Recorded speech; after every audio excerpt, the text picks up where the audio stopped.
Hello everyone, Mark Ayers here from GotRockChips.com, and I'm going to be creating a series of articles and videos just to explain the rock chip repair process. I like to educate my customers about what I'm doing, their options, and basically treat people the way I like to be treated, professionally, courteously, and of course do the job right and doing it right the first time. So let's get on with it. We're going to talk about in this video what are the basics of rock chip repair. Got a nasty rock chip picture right there. But we'll look at what are the basics of a rock chip repair. First of all, the idea behind a rock chip repair and long crack repair also is to save you time and money, to save your insurance company time and money, and to keep the broken windshields out of the landfills. As you can see in that picture right there, broken windshields stack up, and literally millions of pounds of windshields end up in landfills every year. And a percentage of them, I don't have the exact number, didn't have to go there if the rock chip was repaired on time, in time, and repaired properly. The glass cannot be recycled because of the polymer layer between the two layers of the glass, and they just can't extract the glass from that, so it ends up in the landfill. So the next thing is, it's to your advantage from a safety point of view to maintain the original windshield if at all possible. Up to 70% of your rollover protection is built into the windshield, and so you want a proper seal on that. So that's not to say that when a windshield is replaced properly, it's not as safe as the original. But like everything, there's a right way and a wrong way to do it, and we're going to discuss that in another article or video. So we've got a before and after picture here for you to look at, and when a rock chip or long crack is properly repaired, the repair will last for the life of the vehicle, period.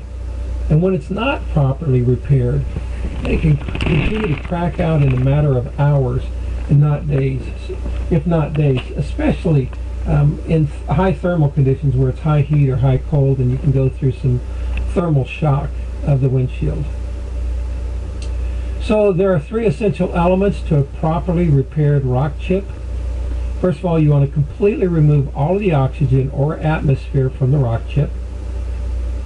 Secondly, you want to completely fill the void of the rock chip with resin, and then it has to be properly and completely cured. The resins that are used in a rock chip repair are anaerobic UV activated, which is a whole mouthful that says they'll only cure properly when there's no oxygen or atmosphere left in the brake, and when the proper spectrum of UV rays are directly applied to the resins inside the brake. So the technician working on your car, your windshield, if they don't use, first of all, they don't completely remove all the air present inside of the brake, the resins don't properly cure as designed because they're anaerobic. In other words, they cure with a lack of oxygen around. And the only way to get all of the air out of the brake is through high vacuum. The next step is to completely fill the rock chip with resin, or the long crack. And it's easy to tell where the resin is and where the resin is not inside a rock chip. The resins are formulated to refract the light the same way your glass in your windshield does. Let me say that another way. The resins, they let the light pass through themselves in the glass equally in the same manner that the glass does. So when you're looking at a rock chip and you see that silver mercury look in the crack lines or the black voids, you can tell there's no resin in there. But when the resin is properly applied, in other words, every bit of that void is filled, those appearances disappear. That's how I can tell where the resin is and where the resin isn't. I actually talk about this in another video about how I put a mirror behind the rock chip in the inside of the windshield, and I can literally watch that resin flow, and those appearances we talked about earlier, the silver mercury look or the black voids, actually disappear as the resin flows in there. And it may take several vacuum pressure cycles to achieve that. never been able to predict with certainty how many cycles it takes.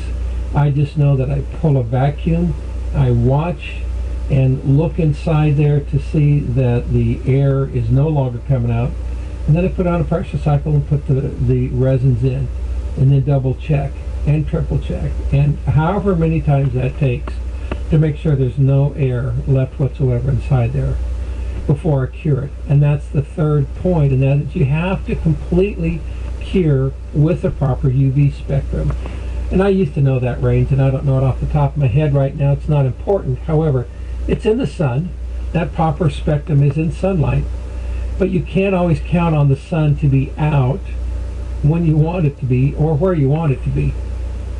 And guys, as a matter of fact, when repairing a rock chip, one of the last things you want is direct sunlight on the windshield. And there's two main reasons why. First of all, glass is very hot, or when glass is hot, it's very unstable. And it can break or crack all the way across the windshield when it's being worked on. Ask me how I know that one.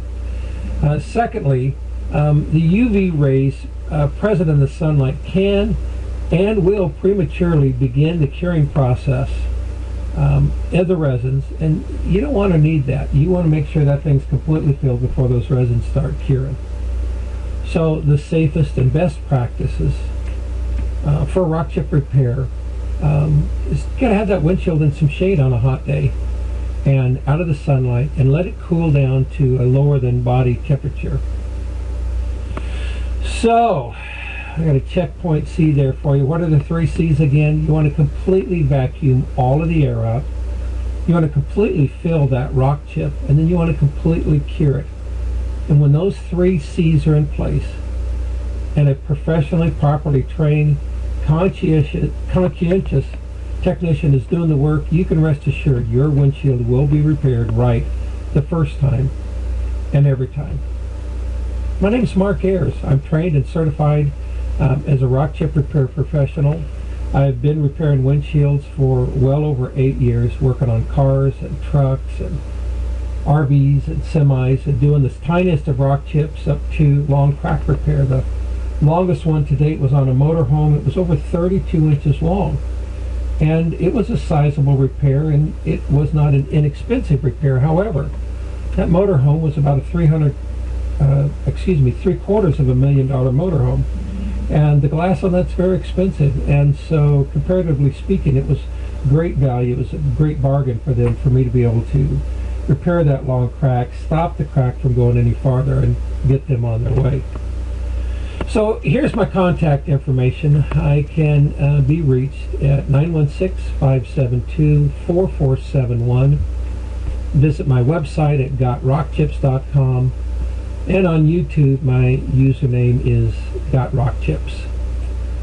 So I guarantee the quality, and I've never had anybody not take me up on this. If you're not totally satisfied with the rock chip repair that I do for you, you don't pay. And I've never had anybody take me up on that. I'll come to your home or office. I am an RV specialist. I do fleet service, and I can do long crack repair. This gets to a matter of at what point is it more cost effective for you to replace that windshield, and we can take care of that for you also. So that's it for now. May your drives be safe and your repairs be done right. Call me with any questions you have, or email me, and it's not on there, but it's gotrockchips@gmail.com. That's it for now, guys.